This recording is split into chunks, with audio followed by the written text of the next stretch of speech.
Shift gears briefly to college football and some of the new candidates for the College Football Hall of Fame released over the weekend. And a couple of huge names, Tim Tebow, Reggie Bush, BMAC, couple of former Seminoles as well.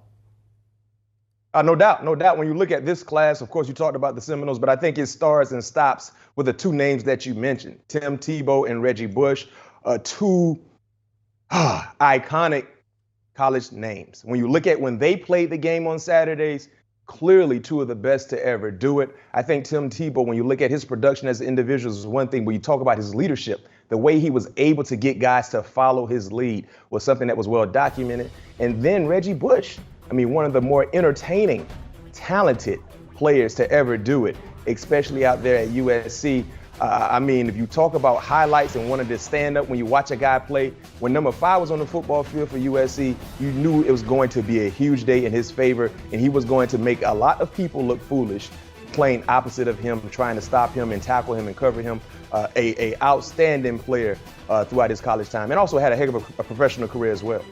You know, I have the opportunity to obviously work with Reggie Bush, and I've told him to his face, I've said it on TV, and I'll say it again right now, he's the best college football player I've ever seen. Bottom line is, there was no one who could change his game, and it was as electric and as fun to watch as Reggie Bush. So surprised that he's not already in at this point based on his career. You've got a lot of, obviously very deserving members and people who are up for it.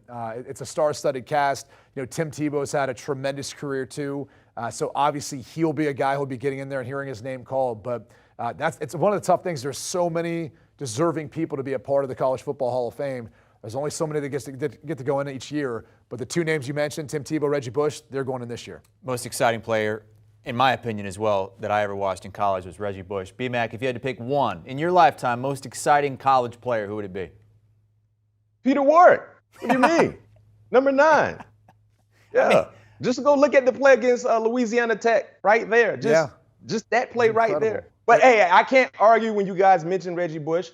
I'm right there with you. But me personally, it has nothing to do with the Florida State jersey. Oh, it doesn't? On my left side. Well, no, Brady, it don't. If only a department store didn't get in his way. You know, if only a department store didn't get Peter Warwick's way. That was the only defense that could stop him, was a department store, apparently. Oh, yeah. poor Peter Warwick. He's on the list again, along with Warwick Dunn. The Warwicks have it for Florida State as we elect new members of the College Football Hall of Fame next year. That's the class of 23.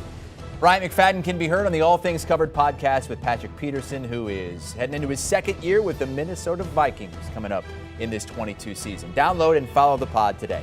Do you want a sports network that delivers everything that matters about the game? The highlights, the picks, the instant analysis, no yelling, no fake debates, no politics. Hit the subscribe button and never miss a moment.